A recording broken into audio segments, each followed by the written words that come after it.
14696 이 번호를 혹시 모르시겠죠?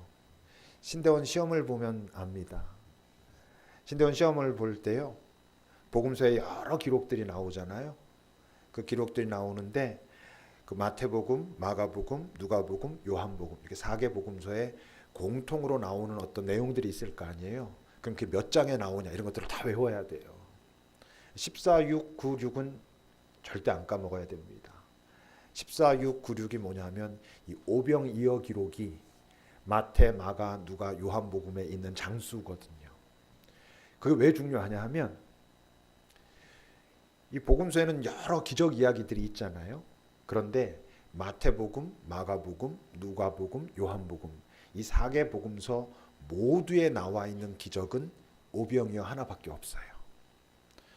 마가복음은 65년 정도에 보통 기록됐다고 말합니다. 마태복음과 누가복음은 한 80년대 중반쯤, 요한복음은 한 100년쯤에 기록된 책입니다. 물론 이들이 서로 모여가지고 뭐 편집 회의를 하고 그렇게 기록한 책도 아니고 각각 예수에 대한 이야기를 전하려고 자기가 경험한 자기 공동체에다가 여러 가지 이야기들을 뽑았겠죠. 여러 이야기들이 있잖아요.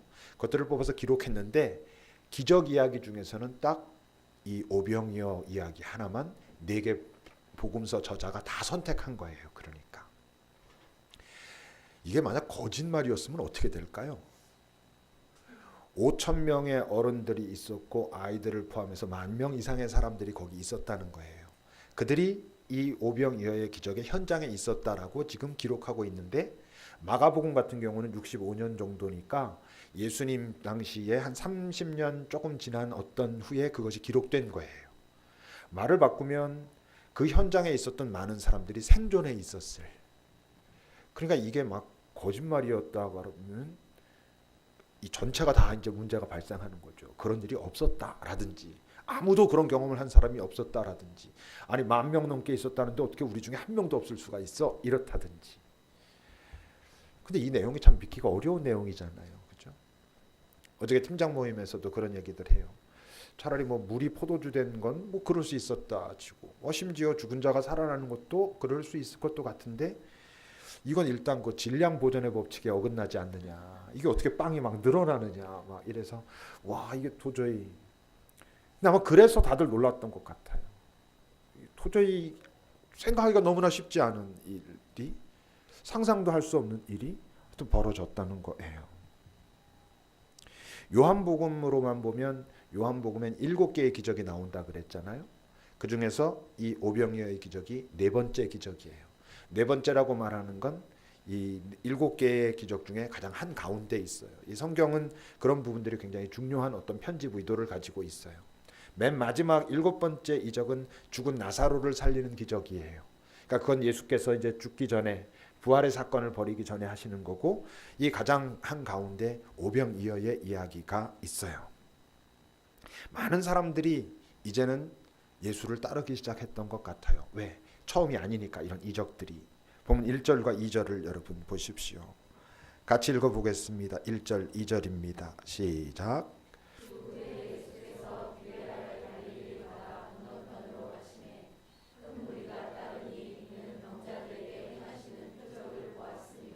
표적을 봤다는 거죠. 그러니까 이들은 전적으로 지금 왜 예수를 따라가요? 자기 문제 때문에 따라가요. 어떤 사람들이 따라갔겠어요? 뭔가 어떤 아픔이 있는 사람들, 상처가 있는 사람들, 어떤 장애가 있는 사람들, 아니면 뭐 사는 게 너무나 힘든 사람들이 주로 예수를 따르고 있었어요. 우리가 자칫 잘못하면요, 좀 이렇게 세련됐다고 말할 것도 아닌데 세련된 신앙생활은 마치 나의 어려움이나 아픔을 하나님 앞에 도와달라고 구하고 이런 것들을 안 하고 그냥 하나님께 충성하고 뭐 헌신하고 이것만 세련된 신앙생활이 아닐까라고 착각할 수도 있는데 신앙생활의 본질은 이 땅에 사는 우리의 여러 연약함과 현실의 어려움 속에서 살아가는 우리들의 신앙생활의 본질은 우리 문제인 거예요. 주님 이거 도와주십시오. 이거 함께 해주십시오. 아무 문제 없는 것이죠. 그렇게 하는 게 맞아요. 예수님도 인정하셨어요. 그 마태복음 14장을 보면요, 이 오병이어 기적의 그 병행 구절이에요.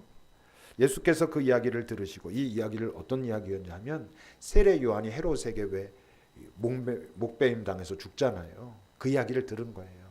그러니까 이제 예수님은 마음이 얼마나 상하셨겠어요.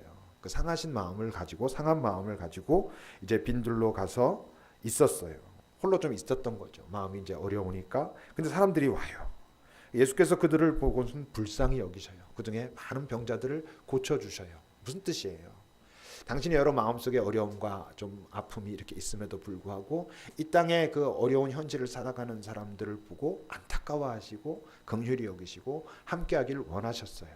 그것이 이 땅에 오신 제1목적은 아니었지만 이 땅에 살아가는 사람들의 아픔이랑 어려움을 알고 계셨다는 거고 그들과 함께하기를 원하셨다는 거예요. 그러니까 우리가 그런 것들을 구하는 건 아무 문제가 없어요. 다만 이제 균형이 필요해요. 균형이란 이런 거예요. 우리의 모든 현실들을 최선을 다해서 살고 그리고 살아가는 중에 내가 부족하고 안타깝고 또는 바라는 어떤 것을 그분께 정말 열심히 있는 마음 그대로 다 구하지만 그러나 집착하진 않는 것. 이것을 내가 꼭 이렇게 되었으면 좋겠습니다 라고는 하지만 이것이 아니면 절대로 안 됩니다. 그러면 당신이랑 끝입니다 로까지 가지는 않는 것. 이 균형이 왜 중요하냐면 열심히 살고 하나님 앞에 진심으로 구하면서도 집착하지는 않는 그 어떤 중간쯤 지점에 이 땅에 하나님 나라가 있어요. 이 땅에 하나님 나라를 우리가 누리는 지점은 바로 그런 지점이에요. 나의 현실을 최선을 다해서 그분께 구하며 살지만 그것이 나의 전부인 것처럼, 그것이 안 되면 내 인생은 망하는 것처럼 여기진 않을 수 있는 어떤 자리가 하나님의 나라를 경험하는 자리예요. 아주 극단적인 예지만 다윗 왕이 자기 아이가 죽게 됐을 때 목숨 걸고 하나님 앞에 나아가 기도하잖아요. 살려달라고. 그런데 막상 죽었다는 이야기를 듣곤 내가 그 아이 있는 곳으로 갈 수는 있지만 그 아이가 지금 이곳으로 다시 올 수는 없지 않느냐. 그렇지만 내가 이 땅에 아직 살아있고 그렇다면 내 삶을 살아야지. 이 어떤 지점이 뭐 그 이야기는 아주 극단적인 이야기이긴 하지만 그냥 그 지점 어딘가에 이 땅에서 우리가 누릴 수 있는 하나님의 나라가 있어요. 그러니까 우리가 너무 집착하지 않아야 하는데 여러분 남에게 집착을 권하지도 말아야 돼요. 우린 남을 위해서 그렇게 권해요. 지난 수요일 기도 제목 중에 한 친구가 이 명절에 가족들 만나는데 이 결혼 문제에 대해서 꿋꿋이 이겨낼 수 있도록 도와주었어서 이랬어요. 너무 참견하지들 마세요. 알아서 하겠지. 본인이 뭐 결혼하지 않고서도 나는 평화롭게 잘 살 수 있어 라고 생각하는데 자꾸 옆 사람이 결혼해야지 됐다는데 뭐 그건 뭐 사실 뭐 본인한테 심각한 문제지만 뭐 우스갯소리까지는 아니지만 근데 이 세상에 그런 일들이 꽤 있어요. 여러분. 세월호 엄마들이랑 같이 얘기 나눠보면 그분들이 굉장히 고통스러운 것 중에 하나가 그것 때문에 힘들고 아프지만 어떤 상황 때문에 웃고 이렇지만 들고 살자 하고 어떤 순간 뭐 웃고 이럴 수도 있잖아요. 그럼 사람들이 손가락질을 한다는 거예요. 아니 자식 죽여놓고 저렇게 웃고 살 수가 있나? 이런 사람도 있고 이제 당신 인생은 끝났다고 이런 사람도 있고 너무 같이 슬퍼한다는 거야. 그럼 자기는 이제 살라고 하는데 근데 자꾸 그것 때문에 당신 힘들겠어요? 좀 됐다고. 그분들은 그런 말들 아무도 자기 모르는 데 가서 살고 싶다고. 그 외에도 그런 일들이 많아요. 이 사람은 이 문제가 남들이 어쨌건 자기는 꽤 자유로워지고 있어. 근데 와가지고 너 이것 때문에 힘들지. 야 이거 어쩌니? 됐다고.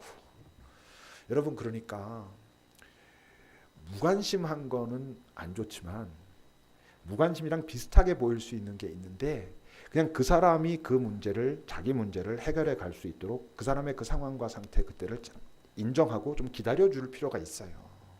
너무 적극적으로 그 사람을 위해서 아파하고 이러지 않아야 되는 지점들이 있어요. 그게 오히려 그 사람을 방해할 수 있어요. 그런 상황 속이에요 지금. 그 속에서 이제 오병이어 사건이 벌어집니다. 근데 오늘 저자는 굳이 오병이어 사건이 두 번째 유월절, 예수님의 공생애의 두 번째 유월절 때 있었다라고 강조하고 있어요. 3절과 4절을 보십시오. 함께 읽어보겠습니다. 시작.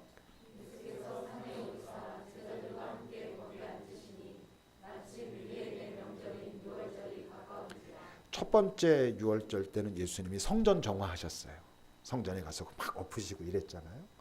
이제 예수님의 두 번째 유월, 세 번째 유월절은 예수님이 돌아가시는 그때고, 이제 두 번째 유월절 때 오병이어 사건이 있었다 그래요. 여기 복선이 있어요. 오병이어 사건이라는 게 뭐예요? 보리빵 5개 하고 조그만 생선 2개 가지고 뭐 10,000명 넘게 먹었다는 거예요. 어른만 5,000명이었어요. 남자 어른만 5,000명이었으니까. 기대할 수 없는, 상상도 할 수 없는 사건이잖아요. 근데 그게 딱 유월절에 있었다라는 걸 강조하는 건 유월절의 주인인 예수님, 그분의 찢기는 몸을 얘기하고 있어요. 그래서 6장 뒷부분에 가면 예수님이 뭘 가르치시냐면 내가 생명의 떡이다 이런 말씀을 하세요. 이제 이 사건 이후에 바로 나를 먹는 자는 영원히 살 것이다. 그 몸을 우리가 지금도 성찬을 통해서 그의 몸을 먹잖아요. 모두에게 풍성하게 남을 만큼 먹을 수 있는 그 예수의 몸에 대한 이야기를 오병이어 사건과 지금 관련 짓고 있는 것이죠. 근데 이제 그 전에 먼저 예수님이 빌립이라고 하는 친구를 시험해요. 실제로는 빌립만 아니고 많은 제자들에게 하신 말씀이었을 거예요. 빌립이 그렇게 대답했을 뿐이지. 5절과 6절을 보십시오. 함께 읽겠습니다. 시작.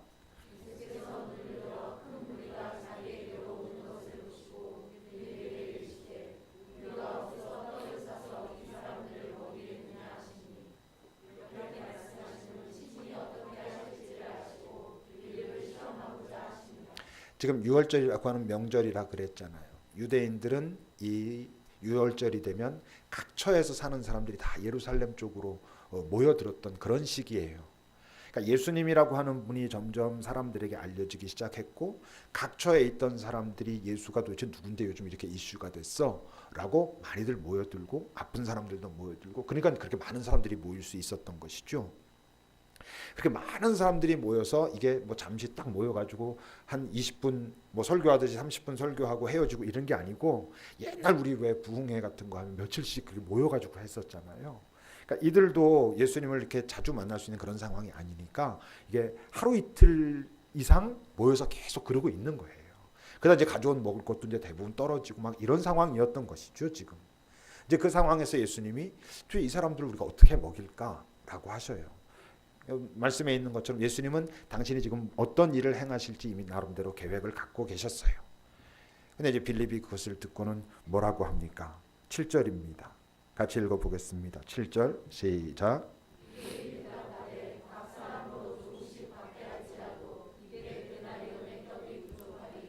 1데나리온이 하루 한 남자의 그 일삭 정도 돼요. 하루의 품삯.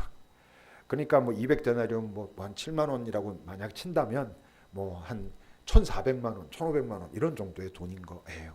그렇게 많은 사람들이 이제 있었던 것이죠. 그러니까 이의 이야기는 빌립의 답변은 매우 합리적이에요. 이 사람들을 어떻게 먹이겠냐 하시니까 아이고 주님 이 사람들 먹이려면 1,000만 원도 훨씬 더 있어야 됩니다. 이들을 어떻게 먹입니까? 그러니까 다른 곳을 보면 제자들이 뭐라 말하냐면 그러니까 일단 이 사람들 흩어가지고 각자들 먹을 거 해결하고 다시 모이라고 하는 게 좋겠습니다. 이렇게들 이제 말하고 해요. 근데 예수님의 테스트였다라고 기록해요. 템테이션, 유혹이 아니라 시험이었다 이렇게 이야기하는 거예요. 그러니까 당연히 예수님께서 기대하신 답은 아닌 거죠. 빌립이 지금. 왜냐하면 지금까지 빌립이 여러 예수님의 이적들을 본 사람이거든. 그런 이적들을 봤음에도 불구하고 이전과 똑같은 자기의 그 사고에 머물러 있는 거니까 예수님께서 기대하셨던 답은 아니에요. 근데 예수님 테스트의 특징이 있어요. 예수님 테스트의 특징은 평가하고 평가한 다음에 잘라내려고 그러는 게 아니에요. 이를테면 빌립에게 이렇게 테스트를 했는데 빌립이 또 정답을 말하지 못했어. 너 아직도 그래? 안 되겠다. 너 그만 잘라. 너 이제 제자 안 해. 이러는 건 아니고 왜 테스트하는 거예요? 평가를 위해서가 아니라 성장을 위해서. 이런 경험을 통해서 네가 더 성장하라고 그러니까 미리 물으시는 거죠. 여러분 베드로에게 네가 닭 울기 전에 나를 3번 부인할 거야 라는 말씀을 먼저 하신 것과 그 말씀을 안 하신 것과 얼마나 큰 차이가 있을까 한번 생각해 보세요. 그게 뭐예요? 그렇게 말씀하시고 난 다음에 그래도 부인하니까 이 한심한 놈 이러려고? 아니죠. 그걸 먼저 말씀하셨기 때문에 베드로에게 확 다가온 그 어떤 것이 있잖아요. 먼저 말씀하시지 않았다라고 한다면 훨씬 그거보단 강도가 적었을 그런 어떤 테스트들을 예수님은 여러 모습으로 사실 하셨어요. 어떻게 대답했어야 될까? 이 다음엔 빌립이 이런 경험을 하고 이 다음에 또 사람들이 이렇게 모였을 때 먹을 게 없어서 이전 어떡할까 빌립아? 그러면 빌립이 그렇게 대답해야 되지 않겠어요? 주님이 아십니다. 주님이 하실 수 있을 겁니다. 주님의 어떤 방법이 있을 거라고 제가 믿습니다. 어떻게 할까요? 뭐 이렇게 변해가는 것이죠. 또 그렇게 변해가야 되는 거죠. 이 다음에도 똑같이 이렇게 말하면 야, 이 믿음이 없는 자야. 네가 보고서도 못하느냐? 이를 꾸중하시겠지. 근데 우리가 어때요? 또 그래요. 그런 경험하고 나서 나중에 보면 또 비슷하게 하고 옛날 했던 경험은 또 잊어버리고 자꾸 이제 이러죠. 그 뒤에도 이제 예수님이 그것 때문에 막 탄식하고 야 이놈들아 내가 언제까지 너희들과 같이 이렇게 해야 되느냐 이런 탄식들을 이제 하시기도 하지요. 이제 이런 상황 속에서 아주 오늘 중요한 조연 두 사람이 등장합니다. 8절과 9절입니다. 함께 읽겠습니다. 8절 9절 시작.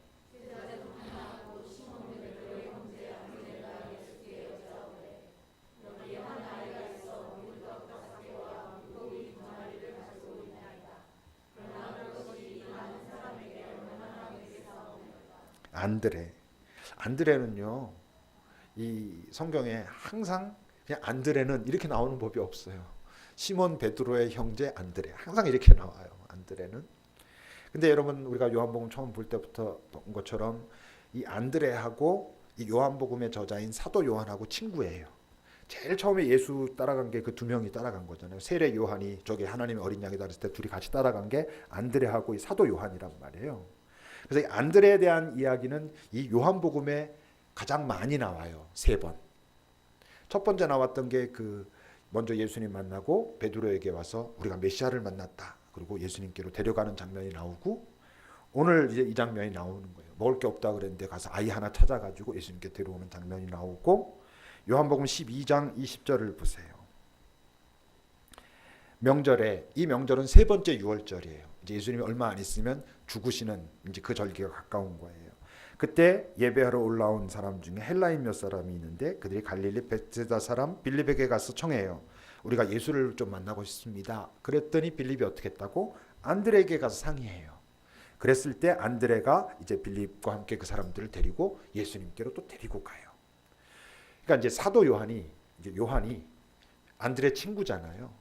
그랬을 때 이제 사도 요한에게 딱 박혀 있는 그 안드레라고 하는 애의 자기 친구의 특징은 뭐냐 하면 하여튼 뭐든지 예수님께로 잘 가지고 가는 사람이라고 생각을 했던 것 같아요.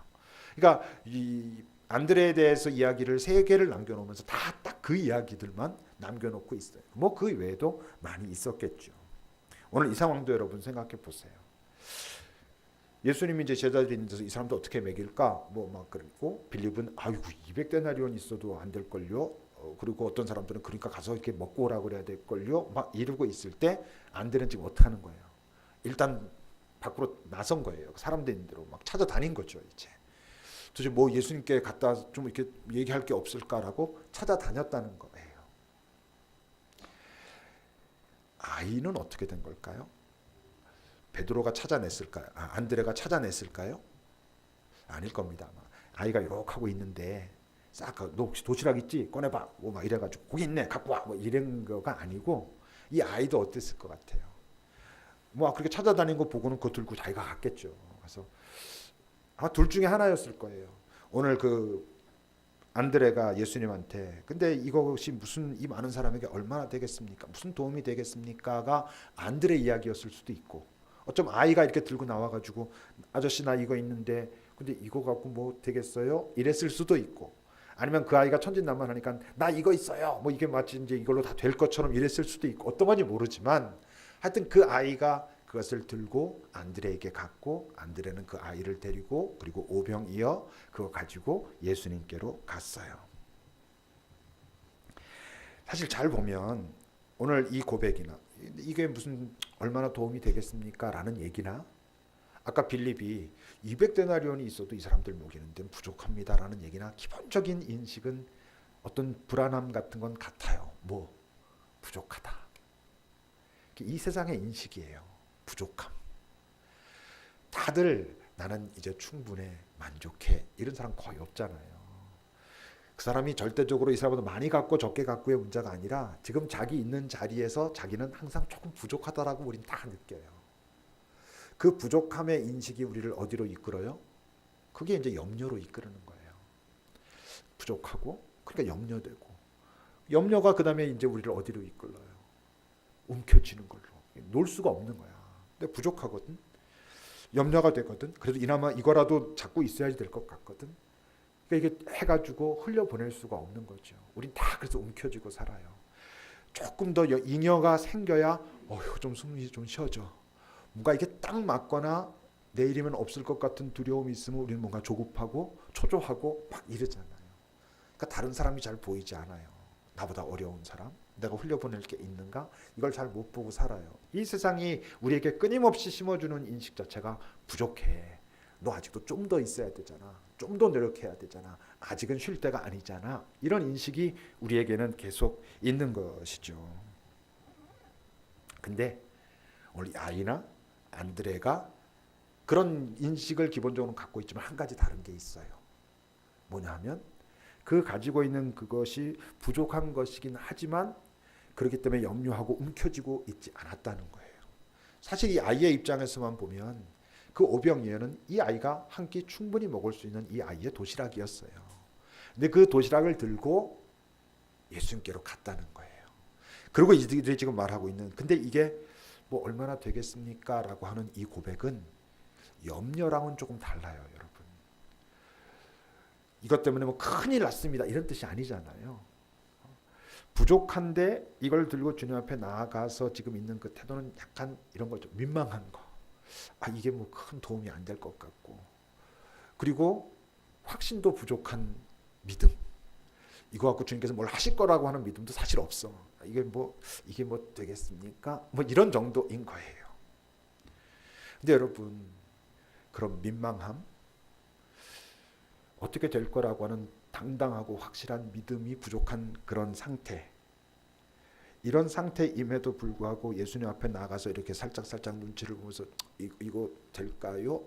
이게 담대한 인생으로 가는 바로 직전 단계예요.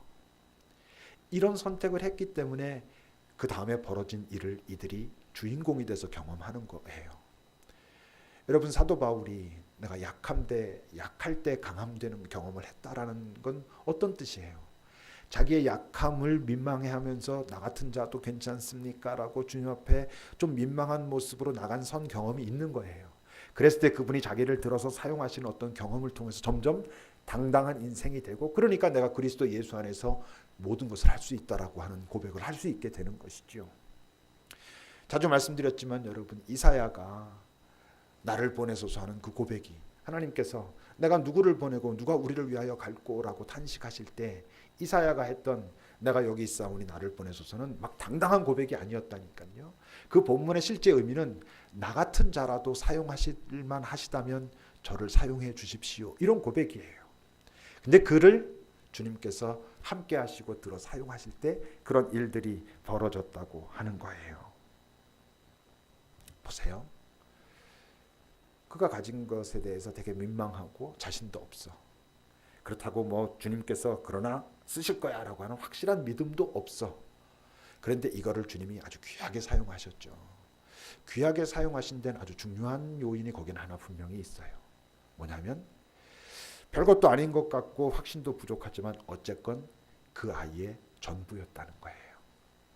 만약 이 아이가 보리떡 한 2개 남겨놓고 물고기 하나 쫙, 소위 우리 속된 말로 꼽을 쳐놓고 나머지 요건 갖다 드리고 요건 혹시 모르니까 내가 먹어야지 라고 했다면 좀 상황은 달라졌을지도 몰라요. 근데 이 아이는 하여튼 있는 것 그대로 다 내어 드린 것이죠. 거기에 주님께서 함께 하셨어요. 그러니까 이 오병이어의 사건 이야기는 너희들이 돈 주고 사서는 해결할 수 없는 문제를 거래를 통해서 나 이만큼 있고 자기가 줄 테니까 이거 내놓을래? 이런 거래로는 해결할 수 없는 문제를 나눔으로 해결했다라는 걸 보여주고 있는 거예요. 내 것을 이렇게 나누었을 때, 그리고 거기에 주님이 함께 하실 때 안 될 것 같았던 그 나눔들이 이루어졌다라고 이야기하는 거지요. 11절을 여러분 보세요. 함께 읽겠습니다. 11절입니다. 예수께서 떡을 가져 축사하신 후에 앉아있는 자들에게 나눠주시고 물고기도 그렇게 그들의 원대로 주시니라. 그들의 원대로 주시니라. 충분했다는 거예요. 모두가 배부를 만큼 먹을 만큼 다 먹었다는 거예요. 한 아이의 도시락이 그렇게 사용됐다는 거예요. 11절 말씀을 보면 딱 뭐랑 똑같아요. 예수님께서 성찬을 베푸신 장면과 똑같잖아요. 떡을 가지고 감사의 기도를 드리시고 제자들에게 나눠주시며 이 떡을 나누어 먹어라. 이 떡은 너희를 살리는 생명의 떡이다 하는 것과 똑같은 말씀을 하고 계셔요. 근데 우리가 기억해야 될 건 난 가진 게 없다. 이런 생각들이 우리가 있는 거죠. 근데 여러분 이걸 아셔야 됩니다. 우리 모두는 지금 이 순간 나눌 수 있는 무언가를 다 가지고 있어요. 돈은 아닐지도 몰라요. 내 마음일 수도 있고 나의 어떤 재주일 수도 있고 어쨌건 여기는 우리 모두는 나눌 수 있는 무언가가 있어요. 근데 자기도 모르는 사이에 움켜쥐고 있을 수 있어요. 왜? 아직 부족해. 이래서 염려가 돼서 이걸 놓으면은 당장 망할 것 같은 그런 두려움 때문에 움켜쥐고 있을 수 있어요. 근데 어쩌면 이 세상이 각박한 건 그렇게 움켜쥐고 있는 사람들 때문에도 당연히 그렇게 각박하지만 잘 생각해 보면요. 그냥 민망해서 이게 무슨 도움이 되겠어. 에이 됐어. 난 그냥 이렇게 하고 있을래. 이런 마음들 때문에 세상이 각박한 걸지도 몰라요. 그 영화 1987인가 그 영화들만 보신 분들도 있고 안 보신 분들도 있겠지만 그게 뭐 전에 뭐 민주항쟁하고 했던 그 얘기들이잖아요. 거기서 나오는 한 그 여자 대학생 아이에게서 우리에게 말해주고 있는 굉장히 중요한 메시지가 뭐예요? 이런다고 뭐 해결되겠어? 나 하나 어떻게 움직인다고 뭐 되겠어? 괜히 너까지 다쳐 뭐 이러는 거예요. 나 하나가 별 볼 일 없다는 것이죠.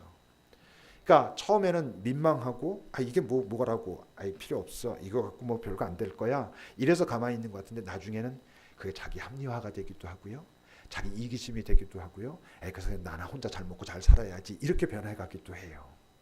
그래서 움켜쥐는 아예 처음부터 움켜줘야지 이런 사람도 문제지만 지금 내가 가지고 있는 그것 중에서 나눌 수 있는 것이 있다라는 것을 발견하지 못하는 것도 이 세상의 참 큰 아픔이고 이 공동체 안에 있는 우리 모두도 나눌 수 있는 무언가가 있어요. 그것이 나누어질 때 사실은 그것이 나누고자 내 마음 먹고 거기에 주님이 함께 하실 때 내가 상상도 하지 못했던 그 어떤 일들이 벌어지는 거예요. 내가 가지고 있는 그것을 나 혼자서 어떻게 사용하려고 하면 정말 별 볼 일 없어요. 예능에 대한 것이건 뭐 기술에 대한 것이건 삶의 물질에 대한 것이건 여러분 별 볼 일 없어요. 그것이 주님 앞에 이렇게 들려졌을 때 나타나는 새로운 능력이 있고 우린 그걸 경험하며 살아가야 할 사람들이에요. 보세요. 오병이어 그 상황이 딱 벌어졌어요. 막 빵들이 나눠지기 시작해요. 어떻게 되는지 모르지만 사람들이 막 다 먹어. 쟤네들도 먹었다고 얘네들 먹었다고 다 먹어. 근데 이게 어떻게 시작됐냐면 어쨌건 뭐 그거 외에도 다른 게 더 있었을지 모르지만 어떤 아이가 뭐 갖고 와가지고 시작된 일이래. 얼마나 놀랐겠어요. 그러니까 이 사복음서 기자 모두가 다 기록한 거죠. 근데 모두가 엄청나게 놀랐을 텐데 그 놀라움을 훨씬 뛰어넘어서 엄청난 기쁨과 감격에 잡혔을 한 사람이 있죠. 누구? 그 아이. 여러분이 그 아이라 해보세요. 이거 뭐 도움이 되겠어요? 이러고 가져갔는데 그거 가지고 예수님께서 기뻐하시며 기도하시고 이걸 사람들에게 나눠주라고 했을 때 그걸 사람들이 다 먹는 걸 이 아이가 봐. 그걸 그 자리에서 그가 경험해. 다른 사람들은 놀라고 야 이게 어떻게 이런 일이 벌어질 수 있어 하지만 이 아이도 분명히 놀랐겠지만 그 다음에 얼마나 기뻤겠. 내 그것을 가지고 내 주님이 이렇게 사용하셨다. 그건요 그 아이밖에는 몰라요. 다른 사람들은 고마워할 수 있죠. 놀랄 수도 있죠. 야 대단하다라고 할 수도 있죠. 근데 그 아이가 느낀 그 기쁨은 다른 사람은 알 수가 없는 것이죠. 우리가 그렇게 나누고 살아도요, 이 땅에서는 내가 그 열매를 확인하지 못할 수도 있어요. 내가 이렇게 뭐 흘려보냈는데 그게 어떻게 되었다더라 해서 기뻐, 이건 모를 수도 있지. 우리가 뭐 이렇게 뭐 나름대로 해도 그게 어떤 열매가 맺혀졌는지 모르면서 살 수 있잖아요. 근데 하나님은 기억하셔요. 우리가 이 땅에서 행했던 작은 것까지 기억하겠다라고 주님이 말씀하고 계셔요. 왜 지난주에 그런 이야기 나눴잖아요. 그냥 내 바람은 이 땅에서 예수 믿지 않고 사는 게 사실은 더 힘들고 아픈 거고 절박한 어떤 것이니까, 이 다음에 뭐 어떤 조금 벌 받고 뭐 이러더라도 마지막에는 하나님이 그들까지도 이렇게 회복시켜 주셨으면 좋겠다, 뭐 이런 바람이 있다라고 이단 같은 얘기를 했잖아요, 제가. 근데 거기엔요, 이런 소심한 복수심이 있어요. 이제 그렇게 해서 이제 그다음에 영원의 세상에서 딱 만났어. 그럼 제가 꼭 이렇게 한번 말하려고요. 거봐, 내 말이 맞지? 이렇게 딱 말하면 이제 그 친구는 뭐라 그랬어요? 맞아, 그래, 나 그때 몰랐다, 야, 뭐 말해서 그래, 괜찮아, 뭐 이렇게 좀 해보고 싶은 마음이 있지만 이건 안 될 수도 있죠. 근데 여러분, 그것보다 훨씬 기쁠 만한 일이 있어요. 같이 예수 믿고 그래서 거기서 만나고, 와, 우리 여기서 만났다 막 이랬는데 그 친구가 나한테 와서, 야, 근데 나 너한테 그때는 말 못했는데 말할 게 있어. 뭐? 내가 예수님 믿은 건 너 때문이야. 뭔 소리야? 너 그때 분명히 많은 거 같지도 않았고 뭐 그렇게 뭐 다른 사람들이랑 크게 다른 것도 없었는데 네가 가지고 있는 그거 이렇게 나누는 거 보고 내가 좀 놀랐거든. 저게 어떻게 가능하지? 그랬는데 네가 그렇게 하는 것 보고, 그게 네가 주님과 그렇게 깊이 닿아서 그렇다는 거 보고 나도 예수님 더 깊이 만나기 시작했어. 고맙다. 여러분, 이게 훨씬 더 멋지잖아요. 막 약 올리는 것보다, 내 말 맞지? 뭐 이러는 것보다 그렇게 딱 말해서 그래서 난 몰랐는데 아니야, 그래서 너무 고마워, 나도 고마워, 이게 훨씬 더 좋지요. 저는 우리 주님이 그렇게 살아보라 그러시는 것 같아요. 지금 우리 가진 거 다 별 볼 일 없어요. 그럼 여러분, 그거 움켜쥐고 산다고 해서 내 삶이 확 멋있어지고 그러지 않아요. 그게 주님 손에 들려졌을 때, 아니 나라고 하는 존재 자체가 그분 손에 들려졌을 때만 나타날 수 있는 다른 차원의 어떤 기쁨과 삶이 있어요. 우리에게 그거를 오병이어 사건을 통해서 말씀하고 계십니다. 기도합시다.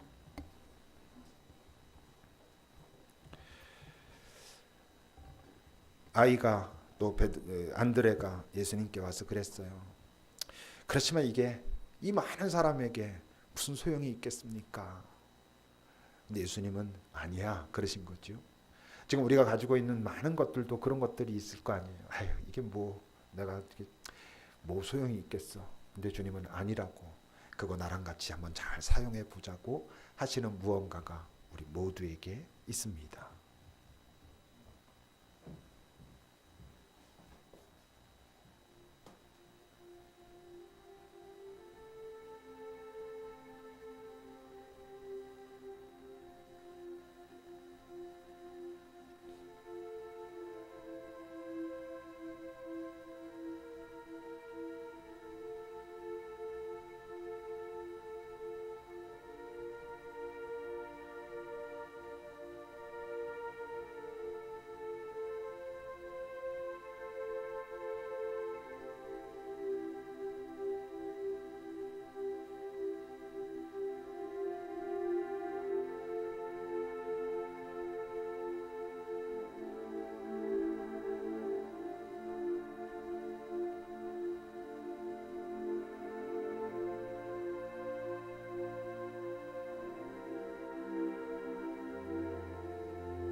주님께서 우리에게 기대하시는 건 내가 가지고 있는 큰 것도 또는 내가 가지고 있는 작은 것도 아니라 그저 내 것인 것을, 주님께서 내 안에 두신 나의 것, 그냥 그거 가지고 살면 어찌 됐건 내 삶은 겨우겨우 살아낼 수 있는 바로 그것을 주님께서 함께 사용하자 말씀하신다는 것을 우리가 잊지 않게 하옵소서.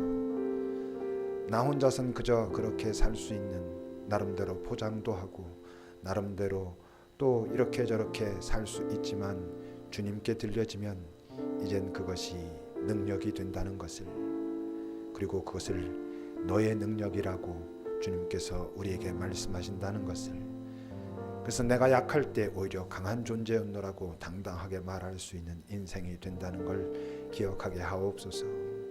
그거 놓치면 큰일 날 것 같아 움켜쥐고 숨고 그렇게 살다 그렇게 끝나버리는 인생 되지 않도록 우리를 인도하소서. 우리 가진 것으로 얼마든지 이 세상은 평화로워질 수 있다는 것을 믿고 살아가는 우리가 되게 하소서. 예수님의 이름으로 기도합니다. 아멘.